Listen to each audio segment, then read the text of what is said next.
अगले वक्ता के रूप में सबसे पहले मैं अपने पुरखों को नमन करते हुए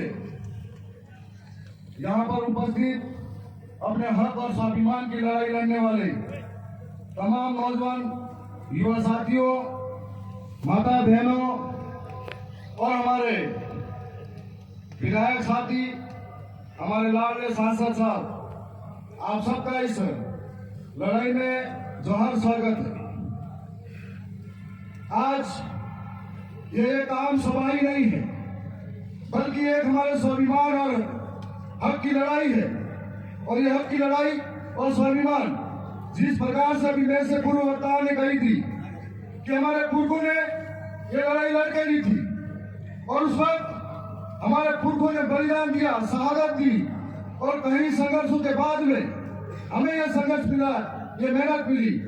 और आज हमारी ये पीढ़ी है जो अपने अस्तित्व और अधिकारों की लड़ाई को बचाने के लिए यहाँ पर एकत्रित हुए। हमने शुरुआत की थी बांसवाड़ा से होते हुए उदयपुर तक आए।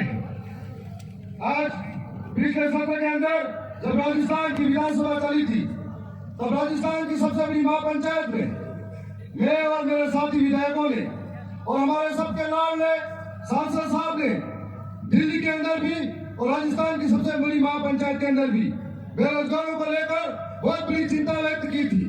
हमें मालूम है कि प्रदेश की सरकार जिस प्रकार से बड़े बड़े वादे करके सरकार सत्ता में आई तब कहा था कि युवाओं के लिए भूभत्या निकालेंगे।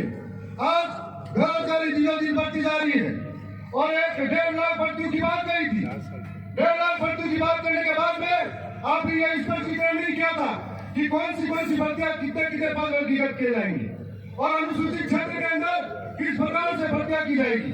लेकिन आपने झूठे वादे करके इन नौजवानों को फिर से गुमराह किया, उनके सपनों में पानी फेरा और उसके बाद में आपने अलग अलग नियम लागू किए, भर्ती के अंदर नॉर्मलाइजेशन किया। अब ये उस नौजवान की पीड़ा है कि वो भी और इधर का नौजवान भी हो एक साथ तैयारी करेगा। तैयारी के बाद में कोई अलग शिफ्ट में है तो कोई अलग शिफ्ट में है और उसके बाद में नॉर्मलाइजेशन के अंदर पहली शिफ्ट वाले को 20 नंबर कम और दूसरी शिफ्ट वाले को 30 नंबर ज्यादा। आखिर यह अन्याय किस प्रकार से और आखिर कब तक सहा जाएगा।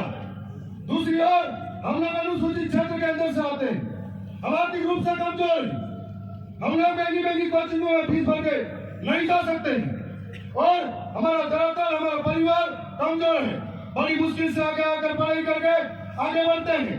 मैं भी उदयपुर के मोहनलाल शुक्ला यूनिवर्सिटी में पढ़ा हूँ और इसी उदयपुर में कई बार मजदूरी करके अपनी फीस भरी है। तो मैं एक पीढ़ी नौजवानों की समझता हूँ। आपने क्राइटेरिया लगा दिया 40%, 30%, 35% और उसके बाद में एक बड़ी साजिश कर दी कि इतने क्राइटेरिया के बाद में हमारे लोग इन भर्तियों से वंचित रह जाते हैं। जब इन भर्तियों से वंचित रह जाते हैं तब आप एक लोग के पद नहीं भरते हो और मजबूरन हमको सड़कों पे आंदोलन करने उतरना पड़ता है। और जब सड़कों पे आंदोलन करते हैं तो ये तानाशाही सरकार, अंधी बेरी और गोंगी सरकार अनुसूचित क्षेत्र के बेरोजगारों के ऊपर लाठियां चलवाती है, गोलियां चलवाती है और काकरी डूंगरी जैसे कांड करवाती है।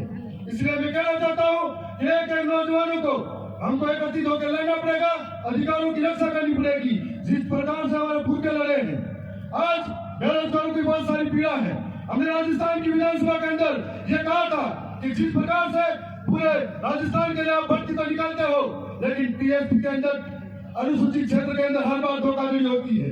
हमारे को स्पष्ट नहीं कहा जाता है कि किस प्रकार से कितनी भर्ती में हमारे पद है और इस धोखे के साथ में हमने कहा था कि हमारे लिए अलग कैडर बनाया जाए, अनुसूचित क्षेत्र की अलग भर्तियां की जाए ताकि हम लोग सुरक्षित हो सके और हमारे हाथ में हम लोग हमारा हक अधिकार ले सके। मैं राजस्थान की सरकार के भीतर और भी कई सारी बातें रखी थी, हमारे साथी भी रखी थी और हमें गर्व है। मैं मेरी विधानसभा के कार्यकर्ता वहाँ की जनता का धन्यवाद करूंगा कि आदिवासी सर्टिफिकेट से विधानसभा के अंदर गया। एक बात और भी कहना चाहूंगा, मैं धन्यवाद की विधानसभा ने मुझे जिता कर भेजा, उसी प्रकार से लोकसभा के अंदर उदयपुर से हमारे पड़ोसी थे अन्नालाल जी रावत को भेजा था और वो भी आदिवासी सर्टिफिकेट से वहाँ गए थे। फर्क इतना है कि मैं वहां जाकर शिक्षा के लिए बोला, वो पाखंड के लिए बोला। मैं वहां जाकर जल जंगल जमीन बचाने के लिए बोला और धर्म की लड़ाई लड़ने के लिए बोला। फर्क इतना है कि हमने अधिकार की बात करी, वो हमारे समुदाय को लट मरवाने की बात करी। फर्क सिर्फ उतना है, वो उसने धर्म की लड़ाई लड़ी, हमने नौजवानों के पीड़ा को आगे ले जाने का काम किया और आज इस लड़ाई को आगे ले जाने का हम काम कर रहे हैं। लेकिन आज जनता सब देख रही है, अपनी पागलपंती की हद इतनी बढ़ गई है कि जो लोग उसके साथ में रहे उन्हें जंगलों से विस्थापित करने की बात करने लगे। हमारे 84 के लाल राजकुमार जी जब दिल्ली की संसद के अंदर पूरे देश के लिए गरजते हैं तो उन्हें इतना चिड़चिड़ापन हो जाता है कि आज आए दिन कई तरीके की बातें रखते हैं। राजस्थान की सरकार के अंदर भी, और ये देश की सरकार है जो बीजेपी की सोच है, जब जब हम हक के लिए बोले हो तो आदिवासी को मारने की बात की हो या नक्सलवादी के ठप्पे लगाए गए हैं। आने वाले समय में एक एक नौजवान इस बात को समझ रहा है, एक एक नौजवान इस बात को देख रहा है। मैं उदयपुर संभाग के अंदर जो टीएडी विभाग है, हमने इस घोटालों का उजागर किया था कि टीएडी विभाग बड़ा था, आदिवासी बच्चों के उत्थान के लिए जो गरीब बच्चे हैं हॉस्टल में पढ़ेंगे, पौष्टिक पोषण मिलेगा, लेकिन किस तरीके से भ्रष्टाचार चरम पर है और किस तरीके से भ्रष्टाचार इन मंत्रियों के अंदर और इस राजस्थान सरकार के जितने भी अफसर है उनकी नस नस में भरा हुआ है। और इस तरीके से घटिया पोषण हम बच्चों को वितरित करते हैं। पता नहीं कौन सा पाउडर का दूध एक नहीं है, जो गाय भैंसों का चरा के दूध पीता है उसको घटिया सामग्री इस्तेमाल करते हैं। जब राजस्थान की विधानसभा के अंदर मेरे 4 साथियों ने हमने प्रदर्शन किया था तो आज उनकी नस दबाने के लिए राजस्थान के सरकार ने उनके जांच भिड़ाने का कार्य शुरू कर दिया है। मैं यह भी कहना चाहूंगा, उदयपुर संभाग के अंदर बहुत सारे ऐसे अधिकारी हैं जो इन बीजेपी के लोगों के इशारों पर काम करते हैं। कभी कभी मुझे लगता है सरकार तो पर्ची से बड़ी थी पर कुछ अधिकारी भी पर्ची से बड़े हुए ऐसा लगता है। और कहना चाहूंगा कि जो अभी उनके इशारों पर चल रहे हैं संभल के रहना, अगली सरकार किसकी बनेगी ये हमारा आपका बाप तय करेगा। और आने वाला समय नजदीक है। यह भी कहना चाहूंगा कि आदिवासी इलाके के अंदर जो आदिवासी वन अधिनियम कानून बने नहीं, वन में रहे, जंगल में रहे, जब ये जंगल में कानून बने नहीं उससे पहले से ही जंगल में रहे, इस जमीन पर रहे, जब इस देश का नाम भारत नहीं था, जब संविधान नहीं बना था, वन अधिकार कानून नहीं बने थे। लेकिन आज बाहरी कंपनी को आपके फायदे के लिए अंदर घुसा रहे हो, आदिवासी को बेदखल कर रहे हो, आदिवासी माफ नहीं करेगा और आदिवासी को बेदखल कर रहे हो। यदि बाहरी कंपनी को जमीनें दे सकते हो तो क्या इस आदिवासी जंगल में रहना उसको नहीं दे सकते हो? वन अधिनियम 2006 जिसके अंदर फरवरी 2019 को कोर्ट का जजमेंट था कि अधिनियम के तहत आदिवासी को पट्टे दिए जाए जो आदिवासी वर्षों से जंगल में रह रहा है। और हम आदिवासी जंगल को नुकसान नहीं करते हैं। झूठे नारे लगाने वाली सरकार, पेड़ लगा के सेल्फी लेने वाली सरकार आज पूरे जंगल को आग से आग के हवाले कर रही है। वो आज ये कहना देना चाहता हूँ कि कई ऐसी बात है जो आदिवासी पढ़ा लिखा है, समझदार है और समझ रहा है। आने वाले समय में एक एक बात का जवाब दिया जाएगा। मैं साथ साथ में यह भी कहना चाहूंगा कि उदयपुर संभाग के अंदर कई लोग ऐसे बैठे हुए हैं जब झोपड़ी से निकल के आए थे तो लोगों ने भरोसा किया था, आज झोपड़ी वालों के घर भूल गए। उन झोपड़ी वालों को फिर से उनकी बस्ती में बैठाओ और वो कैमरामैन जिन्होंने वो झोपड़ी का फोटो दिखाया था एक बार फिर से जाओ, घर के पीछे 3 मंजिला इमारत खड़ी हो रही वो भी फोटो दिखा के आओ। और उदयपुर के अंदर कहाँ का होटल चल रही है वो आदिवासियों के पैसों से चल रही है, हमें सब मालूम है, क्योंकि हमने जनता ने इस काम के लिए भेजा है कि आगे ऐसे जो भ्रष्टाचारी है उनकी नाक पे दम करना है।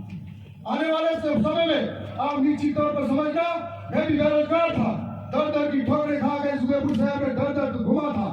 मैं एक पीड़ा को समझता हूँ। मैं थावर चंद आपसे वादा कर रहा हूँ कि अगली बार फिर से राजस्थान की सरकार चलेगी तब राजस्थान की सरकार में इस पर्ची सरकार का आप नाक में दम कर दूंगा, इतना आपको वादा दिलाना चाहता हूँ। आपकी हर एक बात को राजस्थान की सरकार के सामने ले जाऊंगा, चाहे वो सरकार आंधी हो, बहरी हो या गूंगी हो, उनके सामने आपकी पीड़ा को लेकर जाऊंगा कि किस प्रकार से 4 साल तक भर्तियों के लिए इंतजार करवाते हैं, छात्रवृत्ति के नाम पर हमारे साथ धोखा हो रहा है और सरकारी योजनाओं की स्कूटियां दूर खा रही है। ये सारी चीजें हमारी आंखों के सामने है। आज फिर से लड़ाई है, जो लड़ाई एक बहुत बड़ा जन आंदोलन है।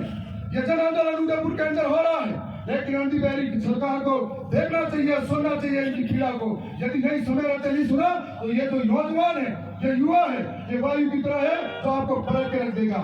मैं पुनः बहुत सारे वक्ता यहाँ पर मौजूद है तो अपनी वाणी को एक विराम देता हूँ। बहुत बहुत धन्यवाद। आप सबका जोहार।